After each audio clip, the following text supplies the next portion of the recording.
পোড়া বেগুনের স্বাদকে হার মানাবে এই বেগুন ভর্তা। এই বেগুন ভর্তাটা এতটাই সুস্বাদু যে আপনারা যদি একবার বানিয়ে খান তাহলে দেখবেন যে আর পোড়া বেগুন ভর্তার স্বাদ ভুলে যাবেন। এভাবেই সবসময় বেগুন ভর্তা করে খেয়ে নেবেন। আর এই ভর্তাটা এতটাই সুস্বাদু যে কখনো বেগুন ভর্তা খায় না বা বেগুন পছন্দ করে না, তাকেও যদি দেন সেও দেখবেন যে অনেক বেশি মজা করে খাবে এবং পরবর্তীতে আপনার কাছে চেয়ে নেবে। আসসালামু আলাইকুম এভরিওয়ান, কেমন আছেন সবাই? আশা করি সবাই ভালো আছেন। আমিও আলহামদুলিল্লাহ ভালো আছি। তো এখানে দুইটা বড় বড় বেগুন নিয়ে নিয়েছি। এটা চাইলে আপনারা আপনাদের পছন্দ মতো যে কোনো বেগুন দিয়ে কিন্তু করে নিতে পারেন। তো আমি বেগুনগুলো এখন মাঝখানে কেটে নিচ্ছি। আর বেগুনের যে মাথার অংশটা সেটা কিন্তু আমি একটু ফেলে দিয়েছি। আর এখন এভাবে দুইটা বেগুনকে আমি ফালি করে নিয়েছি। তো দুইটা বেগুনি আমার ফালি করা হয়ে গেছে। তো ফ্রাই প্যানটা বসিয়ে দিয়ে গরম করে নিয়ে এখন দুইটা বেগুনি এখানে অ্যাড করে দিচ্ছি। তো দুইটা বেগুন দিয়ে এখন সামান্য তেল দিয়ে দিচ্ছি। আর এই সামান্য তেলেই কিন্তু আমার বেগুনটা পোড়া হয়ে যাবে, মানে ভাজা হয়ে যাবে। এর সাথে অ্যাড করে দিলাম সামান্য লবণ আর দিয়ে দিলাম একটা বড় সাইজের রসুন। তো রসুনটা আমি আস্ত একেবারেই পরিষ্কার করে দিয়ে দিয়েছি। আর কিছু সময় অপেক্ষা করার পর একটা সাইড যখন হয়ে যাচ্ছে তখন কিন্তু আমি এটা উল্টিয়ে দিলাম। এভাবে কিন্তু কয়েকবার উল্টিয়ে পাল্টিয়ে এরকম নরম করে নিয়েছি। আর পরবর্তীতে কিন্তু আমি হাতে কাজটা করে কাটি দিয়ে করে নিয়েছিলাম। তো এখন কিন্তু আবারও একটু উল্টিয়ে পাল্টিয়ে দিচ্ছি।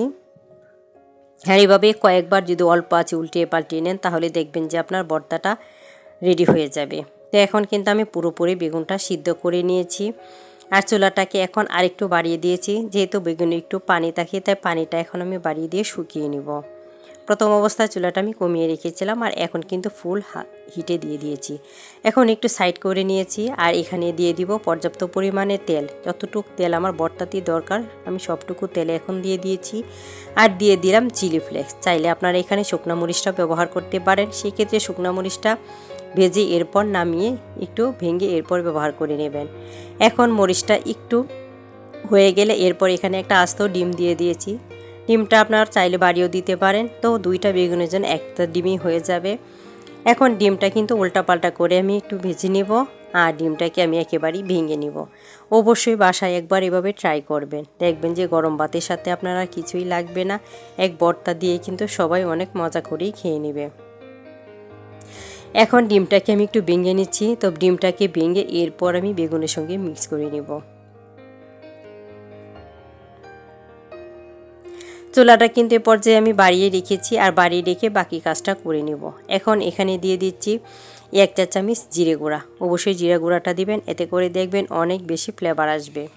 আর যখন আপনার ভর্তাটা বানাবেন তখনও দেখবেন যে ঘ্রাণে একেবারে রুমটা ভরে যাবে। তাই এখন কিন্তু আমার এটা হয়ে গেছে আর আমি এখন নামিয়ে নেব। তো আমি কিন্তু ঠান্ডা করে নিয়েছি আর এখন প্লেটে ঢেলেও নিচ্ছি। দেখেও অনেকটা লোভনীয় লাগছে, তাই না? তো আশা করি এভাবে আপনারা কিন্তু বাসায় ট্রাই করবেন। ঢেলে নিয়েছি একটা প্লেটে। ঢালার পর বেগুনের যে উপরের খোসাটা সেটা এখন আমি যতটুকু সম্ভব ফেলে দিব, কারণ এই বেগুনের খোসাটা কিন্তু অনেক বেশি মোটা। এটা কিন্তু ভাতের সঙ্গে মাখানোর সময় কিন্তু মিশতে চায় না, তাই যতটুকু সম্ভব ফেলে দিব। তো যারা এখন আমার চ্যানেলটা সাবস্ক্রাইব করেন না, চ্যানেলটা সাবস্ক্রাইব করে পাশে থেকে যেতে পারেন। পাশে থাকা বেল আইকনটা প্রেস করে রাখবেন, এতে করে প্রথম নোটিফিকেশনটা আপনার কাছে চলে যাবে। ভিডিওটা যদি ভালো লাগে ফ্রেন্ড ও ফ্যামিলির সাথে শেয়ার করে দিবেন। বেশি ভালো লাগলে একটা লাইক দিতে ভুলবেন না। আর যদি চ্যানেলটা সাবস্ক্রাইব করে রাখেন তাহলে পরবর্তীতে ভিডিওগুলো আবার খুব সহজেই দেখে নিতে পারবেন। আর যারা ভিডিওটা দেখা শুরু করেছেন অবশ্যই একটা কষ্ট করে লাইক দিয়ে দিবেন। তো এখন দেখেন আমি বেগুনটা কিন্তু যতটুকু সম্ভব নিয়ে নিয়েছি আর খোসাগুলি ফেলে দিয়েছি। এখন একটু সাইড করে এখানে আমি দিয়ে দিচ্ছি পেঁয়াজ কুচি আর দিয়ে দিব ধনিয়া পাতা কুচি। আমি কিন্তু এখন আর কোনো তেল ব্যবহার করব না। চাইলে আপনারা এই পর্যায়ে আরেকটু সরিষার তেল অ্যাড করে নিতে পারেন। যেহেতু আমি প্রথমেই অনেকটা তেল দিয়ে দিয়েছিলাম তাই কিন্তু আর তেল ব্যবহার করব না। এখন আমি এটাকে ভালো করে একটু মিশিয়ে নিচ্ছি। লবণও দিতে হবে না, কারণ আমি আগে পরিমাণ মতো লবণ অ্যাড করে দিয়েছিলাম। আপনারা চাইলে এই পর্যায়ে মাখিয়ে এরপর একটু লবণটা চেক করে লবণটা দিয়ে দিবেন। এখন এটাকে আমি ভালো করে মাখিয়ে নিচ্ছি। আর এই পর্যায়ে যে রসুনের গলাটা থাকবে সেটাও কিন্তু একেবারে কষলিয়ে নেবেন। তো এখন কিন্তু আমার এটা মাখানো হয়ে গেছে। তো এইভাবে চাইলে কিন্তু আপনারা একটা খুব সহজে ভর্তা করে খেয়ে নিতে পারবেন। এই ভর্তাটা কিন্তু আপনারা চাইলে সাদা ভাত, রুটি, পরোটা, পোলাও যে কোনোর সাথে পরিবেশন করতে পারেন। আর গরম ভাতের সাথে সেটা তো আর বলার অপেক্ষায় রাখে না। তো কথা বলতে বলতে কিন্তু আমার ভর্তা একেবারেই কমপ্লিট। তো দেখেন কতটুকু লোভনীয় হয়েছে। আশা করি ভিডিওটা ভালো লেগেছে। ভালো থাকবেন। আল্লাহ হাফেজ।